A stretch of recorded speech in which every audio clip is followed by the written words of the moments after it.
जे पळय कोण ह्या ड्रग्स व्यवसायान आसात तेंच्यांनी असल्या भावी पिढी जी आसा आमची त्या पिढीच्या आयुश्या कडेन खेळपाचें न्हू। म्हाजी तांकां सक्त वॉर्निंगय आसा की अशें जर केलें गेलें जाल्यार तेंच्या विरुद्ध कडक पावलां उचल्लीं वयतलीं।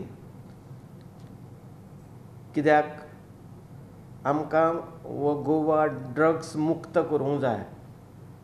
टुरिजमाच्या नांवा खाला ह्यो पार्ट्यो चलतात, पण ह्यो पार्ट्यो चलता आसतना थंय जे धंदे केले वयतात ते वायट धंदे केले वयतात।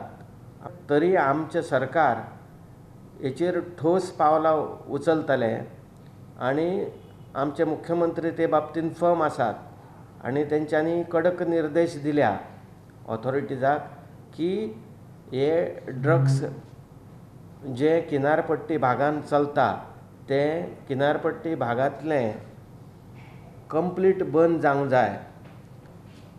पण एकदां म्हाका पुलिसांचो सपोर्ट मेळना।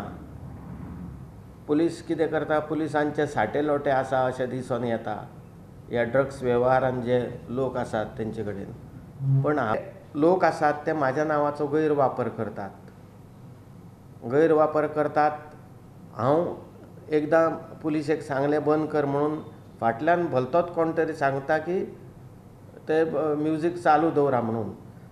हांवें त्या पुलीस स्टेशनाच्या इन्चार्जाक सांगलां की म्हाज्या शिवाय तूं कोणाचीच ऑर्डर घेवचो ना आनी जर म्हाका कळ्ळें की रातचें म्युजीक चालू केलें गेलां, रेव पार्टीज चालू केल्यो गेल्या जाल्यार दुसरे दिसा तेणी घरा बसपाचो।